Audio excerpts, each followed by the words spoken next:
شروع اللہ کا نام لے کر جو بڑا مہربان نہایت رحم والا ہے۔ طاسین، یہ قرآن یعنی کتاب روشن کی آیتیں ہیں، مومنوں کے لیے ہدایت اور بشارت ہے، وہ جو نماز پڑھتے اور زکوٰۃ دیتے ہیں اور وہ آخرت کا بھی یقین رکھتے ہیں۔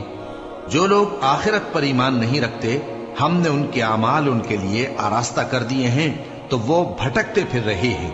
یہی لوگ ہیں جن کے لیے برا عذاب ہے اور وہ آخرت میں بھی بہت نقصان اٹھانے والے ہیں۔ اور تم کو یہ قرآن اس حکیم و علیم کی طرف سے عطا کیا جاتا ہے۔ جب موسیٰ نے اپنے گھر والوں سے کہا کہ میں نے آگ دیکھی ہے، میں وہاں سے رستے کا پتہ لاتا ہوں یا کوئی شعلہ یعنی ایک انگارہ تمہارے پاس لاتا ہوں تاکہ تم آگ تاپو۔ جب موسیٰ اس کے پاس آئے تو ندا آئی کہ وہ جو آگ میں تجلی دکھاتا ہے بابرکت ہے، اور وہ جو آگ کے ارد گرد ہے، اور اللہ جو تمام عالم کا پروردگار ہے پاک ہے۔ اے موسیٰ، میں اللہ ہوں، عزت والا، حکمت والا، اور اپنی لاٹھی ڈال دو۔ سو جب اسے دیکھا تو اس طرح حرکت کر رہی تھی گویا سانپ ہے، تو پیٹ پھیر کر بھاگے اور پیچھے مڑ کر نہ دیکھا۔ فرمایا، اے موسیٰ، ڈرو مت، میرے پاس پیغمبر ڈرا نہیں کرتے۔ ہاں، جس نے ظلم کیا پھر برائی کے بعد اسے نیکی سے بدل دیا تو میں بخشنے والا مہربان ہوں۔ اور اپنا ہاتھ اپنے گریبان میں ڈالو، بے عیب سفید و روشن نکلے گا۔ ان 2 معجزوں کے ساتھ جو 9 معجزوں میں داخل ہیں فرعون اور اس کی قوم کے پاس جاؤ کہ وہ بدکردار لوگ ہیں۔ پھر جب ان کے پاس ہماری روشن نشانیاں پہنچیں تو کہنے لگے یہ کھلا جادو ہے، اور بے انصافی اور غرور سے ان کو ماننے سے انکار کیا، جبکہ ان کے دل ان کو مان چکے تھے۔ سو دیکھ لو کہ فساد کرنے والوں کا انجام کیسا ہوا۔ اور ہم نے داؤد اور سلیمان کو علم بخشا، اور انہوں نے کہا کہ اللہ کا شکر ہے جس نے ہمیں اپنے بہت سے مومن بندوں پر فضیلت دی۔ اور سلیمان داؤد کے قائم مقام ہوئے اور کہنے لگے کہ لوگوں، ہمیں اللہ کی طرف سے پرندوں کی بولی سکھائی گئی ہے اور ہر چیز عنایت فرمائی گئی ہے، بے شک یہ اس کا خاص فضل ہے۔ اور سلیمان کے لیے جنوں اور انسانوں اور پرندوں کے لشکر جمع کیے گئے اور پھر ان کی جماعتیں بنائی گئیں، یہاں تک کہ جب چیونٹیوں کے میدان میں پہنچے تو ایک چیونٹی نے کہا کہ چیونٹیوں، اپنے اپنے بلوں میں داخل ہو جاؤ، ایسا نہ ہو کہ سلیمان اور اس کے لشکر تم کو کچل ڈالے اور ان کو خبر بھی نہ ہو۔ تو وہ اس کی بات سے ہنس پڑے اور کہنے لگے کہ اے پروردگار، مجھے توفیق عنایت کر کہ جو احسان تو نے مجھ پر اور میرے ماں باپ پر کیے ہیں ان کا شکر کروں، اور ایسے نیک کام کروں کہ تو ان سے خوش ہو جائے، اور مجھے اپنی رحمت سے اپنے نیک بندوں میں داخل فرما۔ اور جب انہوں نے پرندوں کا جائزہ لیا تو کہنے لگے کیا سبب ہے مجھے ہدہد نظر نہیں آتا؟ کیا کہیں غائب ہو گیا ہے؟ میں اسے سخت سزا دوں گا یا ذبح کر ڈالوں گا یا میرے سامنے اپنی بے قصوری کی واضح دلیل پیش کرے۔ ابھی تھوڑی ہی دیر ہوئی تھی کہ ہدہد آ موجود ہوا اور کہنے لگا کہ مجھے ایک ایسی چیز معلوم ہوئی ہے جس کی آپ کو خبر نہیں، اور میں آپ کے پاس ملک سبا سے ایک یقینی خبر لے کر آیا ہوں۔ میں نے ایک عورت دیکھی کہ ان لوگوں پر حکومت کرتی ہے اور ہر چیز اسے میسر ہے، اور اس کا ایک شاندار تخت ہے۔ میں نے دیکھا کہ وہ اور اس کی قوم اللہ کو چھوڑ کر آفتاب کو سجدہ کرتے ہیں، اور شیطان نے ان کے اعمال انہیں آراستہ کر دکھائے ہیں اور ان کو رستے سے روک رکھا ہے، پس وہ رستے پر نہیں آتے اور نہیں سمجھتے ہیں کہ اللہ کو جو آسمانوں اور زمین میں چھپی چیزوں کو ظاہر کر دیتا اور تمہارے پوشیدہ اور ظاہر اعمال کو جانتا ہے، کیوں سجدہ نہ کریں؟ اللہ کے سوا کوئی عبادت کے لائق نہیں، وہی عرش عظیم کا مالک ہے۔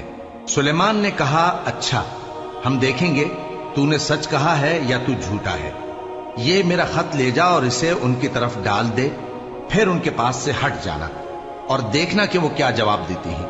ملکہ نے کہا کہ دربار والوں، مجھ تک ایک نامہ گرامی پہنچایا گیا ہے، وہ سلیمان کی طرف سے ہے، اور مضمون یہ ہے کہ شروع اللہ کا نام لے کر جو بڑا مہربان نہایت رحم والا ہے، بعد اس کے یہ کہ مجھ سے سرکشی نہ کرو اور مطیع و فرما بردار ہو کر میرے پاس چلے آؤ۔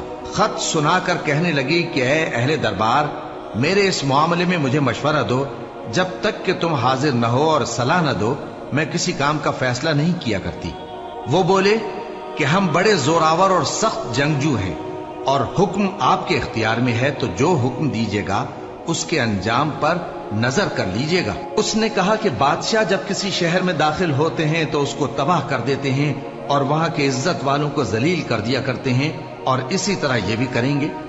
और मैं इनकी तरफ कुछ तोहफा भेजती हूं और देखती हूं कि कासिद क्या जवाब लाते हैं। बस जब कासिद सुलेमान के पास पहुंचा तो सुलेमान ने कहा, क्या तुम मुझे माल से मदद देना चाहते हो? सो जो कुछ अल्लाह ने मुझे अता फरमाया है वो उससे कहीं बेहतर है जो तुम्हें दिया है। हकीकत यह है कि अपने तोहफे से तुम ही खुश होते होगे। उनके पास वापस जाओ, अब हम उन पर ऐसे लश्कर लेकर हमला करेंगे जिनके मुकाबले की उनमें ताकत न होगी, और उनको वहां से बेइज्जत करके निकाल देंगे और वो जलील होंगे। सुलेमान ने कहा कि ऐ दरबार वालों, कोई तुम में ऐसा है कि कबल इसके कि वो लोग फर्माबरदार होकर हमारे पास आए, मलिका का तख्त मेरे पास ले आए? जिन्नात में से एक कवि हैकल जिन ने कहा कि कबल इसके कि आप अपनी जगह से उठें, मैं उसको आपके पास ला हाजिर करता हूं, और मुझे इस पर कुदरत भी हासिल है और अमानतदार भी हूं। एक शख्स जिसको किताब इलाही का इल्म था कहने लगा कि मैं आपकी आंख के झपकने से पहले पहले उसे आपके पास हाजिर किए देता हूं। जब सुलेमान ने तख्त को अपने पास रखा हुआ देखा तो कहा कि यह मेरे परवरदिगार का फजल है, ताकि मुझे आजमाए कि मैं शुक्र करता हूं या कुफरान नेमत करता हूं। और जो शुक्र करता है तो अपने ही फायदे के लिए शुक्र करता है, और जो नाशुक्री करता है तो मेरा परवरदिगार बेनियाज है, करम करने वाला है। सुलेमान ने कहा कि मलिका के इम्तिहान अक्ल के लिए उसके तख्त की सूरत बदल दो, देखें कि वो सूझ रखती है या उन लोगों में से है जो सूझ नहीं रखते। फिर जब वो आ पहुंची तो पूछा गया कि क्या आपका तख्त भी इसी तरह का है?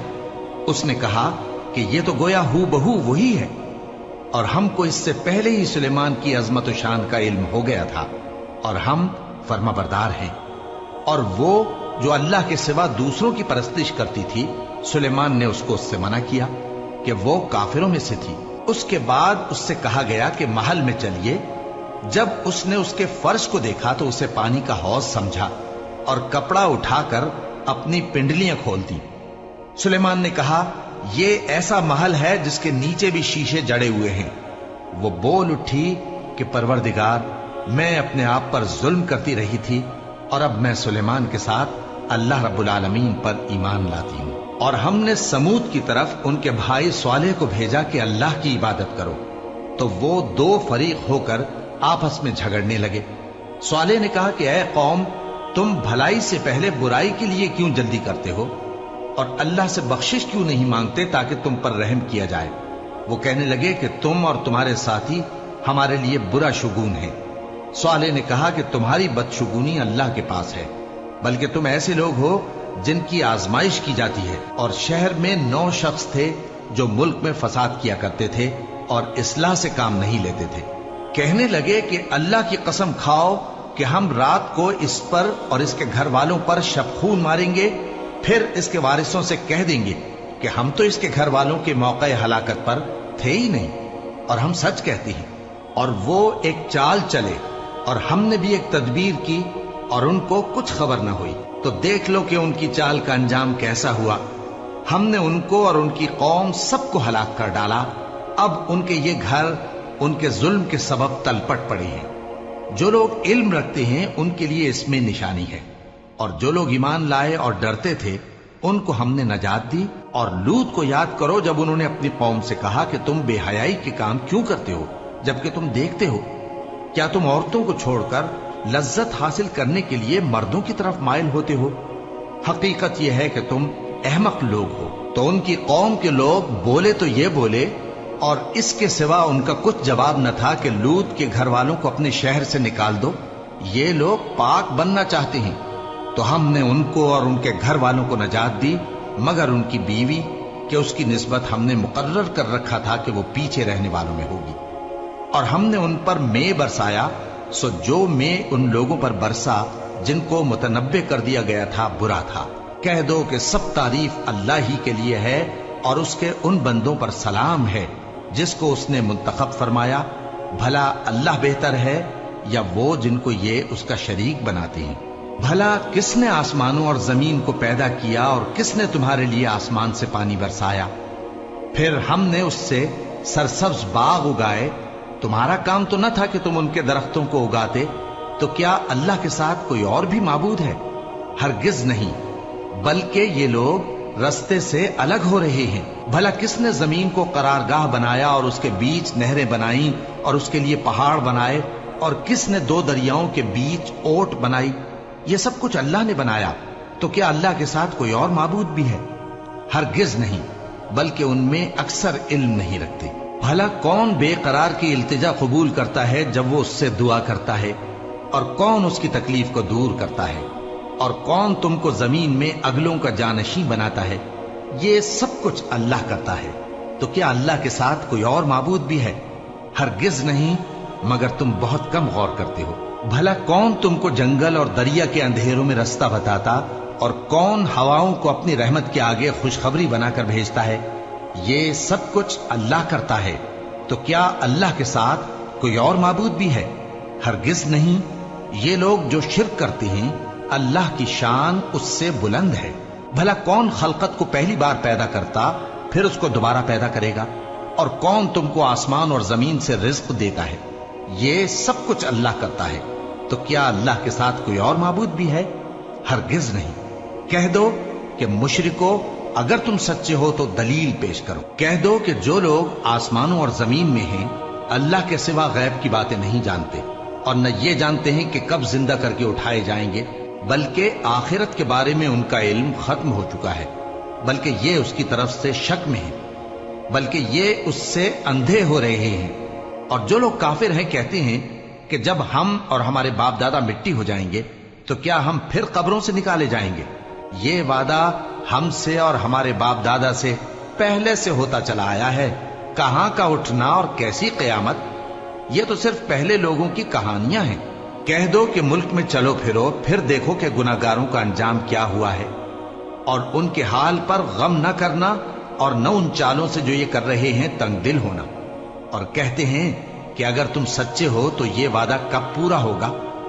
कह दो कि जिस अजाब के लिए तुम जल्दी कर रहे हो, शायद उसमें से कुछ तुम्हारे नजदीक आ पहुंचा हो, और तुम्हारा परवरदिगार तो लोगों पर फजल करने वाला है, लेकिन उनमें से अक्सर शुक्र नहीं करते। और जो बातें उनके सीनों में पोशीदा होती हैं और जो काम वो जाहिर करते हैं, तुम्हारा परवरदिगार उन सब को जानता है। और आसमानों और जमीन में कोई पोशीदा चीज नहीं है मगर यह कि वो एक किताब रोशन में लिखी हुई है। बेशक ये कुरान बनी इसराइल के सामने अक्सर बातें जिनमें वो इख्तिलाफ करते हैं बयान कर देता है, और बेशक ये मोमिनों के लिए हिदायत और रहमत है।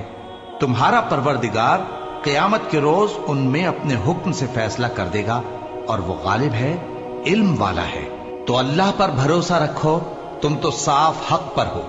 कुछ शक नहीं कि तुम मुर्दों को बात नहीं सुना सकते, और न बहरों को जबकि वो पीठ फेर लें आवाज सुना सकते हो, और न अंधों को गुमराही से निकालकर रास्ता दिखा सकते हो। तुम तो उन्हीं को सुना सकते हो जो हमारी आयतों पर ईमान लाते हैं, फिर वो फर्माबरदार हो जाते हैं। और जब उनके बारे में अजाब का वादा पूरा होगा तो हम उनके लिए जमीन में से एक जानवर निकालेंगे जो उनसे बातें करेगा। ये हम इसलिए करेंगे कि लोग हमारी आयतों पर ईमान नहीं लाते थे। और जिस रोज हम हर उम्मत में से एक बड़े गिरोह को जमा करेंगे जो हमारी आयतों की तकजीब करते थे, फिर उनकी जमात बंदी की जाएगी, यहां तक कि जब सब आ जाएंगे तो अल्लाह फरमाएगा कि क्या तुमने मेरी आयतों को झुटला दिया था, हालांकि तुमने अपने इल्म से उनका इहाता तो किया ही न था। भला तुम क्या करते रहते थे? और उनके जुल्म के सबब उनके हक में वादा अजाब पूरा होकर रहेगा, तो वो बोल भी न सकेंगे। क्या उन्होंने नहीं देखा कि हमने रात को इसलिए बनाया है कि उसमें आराम करें, और दिन को रोशन बनाया है कि उसमें काम करें? बेशक इसमें मोमिन लोगों के लिए निशानियां हैं। और जिस रोज सूर फूंका जाएगा तो जो लोग आसमानों में और जो जमीन में हैं सब घबरा उठेंगे, मगर वो जिसे अल्लाह चाहे, और सब उसके पास आजिज होकर चले आएंगे। और तुम पहाड़ों को देखते हो तो ख्याल करते हो कि मजबूत जमे हुए हैं, मगर वो उस रोज इस तरह उड़ते फिरेंगे जैसे बादल। ये अल्लाह की कारीगरी है जिसने हर चीज को मजबूत बनाया।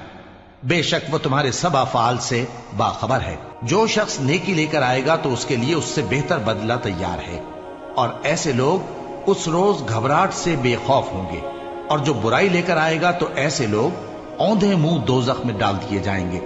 तुमको तो उन्हीं अमाल का बदला मिलेगा जो तुम करते रहे हो।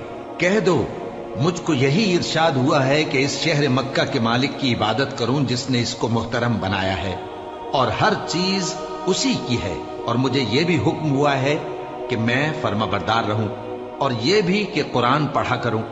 अब जो शख्स राह रास्त इख्तियार करता है तो अपने ही फायदे के लिए इख्तियार करता है, और जो गुमराह रहता है तो कह दो कि मैं तो सिर्फ खबरदार करने वाला हूं। और कहो कि अल्लाह का शुक्र है, वो तुमको अनकरीब अपनी निशानियां दिखाएगा तो तुम उनको पहचान लोगे, और जो काम तुम करते हो तुम्हारा परवरदिगार उनसे बेखबर नहीं है।